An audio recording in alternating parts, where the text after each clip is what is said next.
The same internet that brought you otters holding hands has delivered new viral gold: newborn twins holding hands.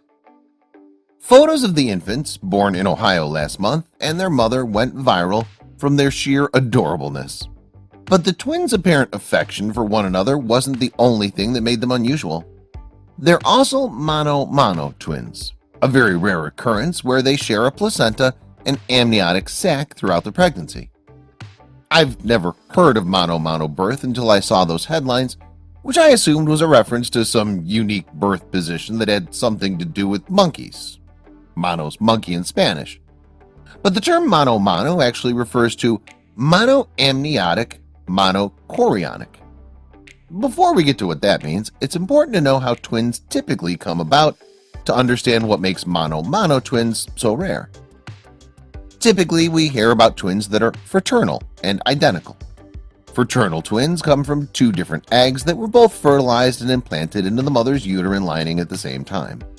They're as genetically similar as siblings that are born separately, and each is nourished by its own placenta, the organ that connects the growing baby to its mother's uterine wall and nourishes the fetus, and in its own amniotic sac, where it grows and is contained until the mother's water breaks.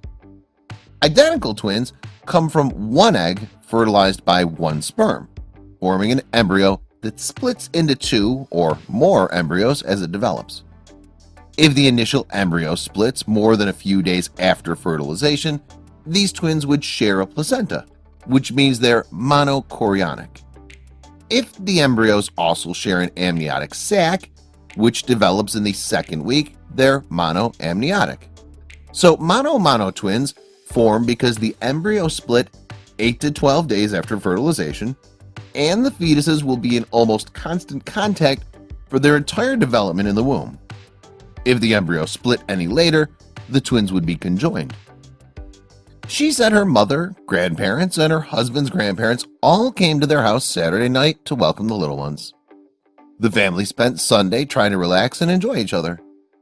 "We were so excited and kept thanking God we made it to that point," she said.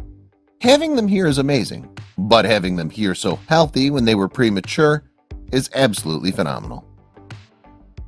Thistlethwaite said she's grateful that her and her husband's biggest worry now is telling the twins apart. She plans to solve that problem with pink nail polish for one and purple for the other.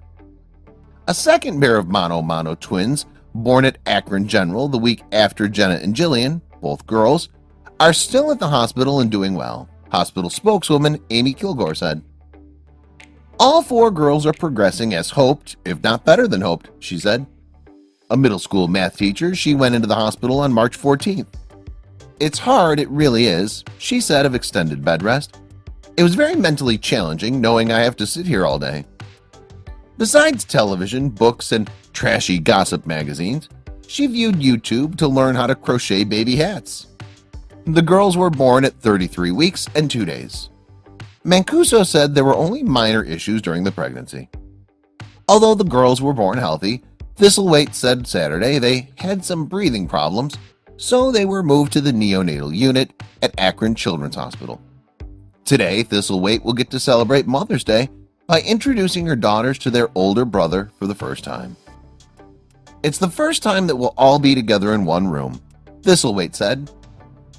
Ohio's mano-mano twins are rare because they so infrequently develop, but exceedingly so because they were delivered without any major complications.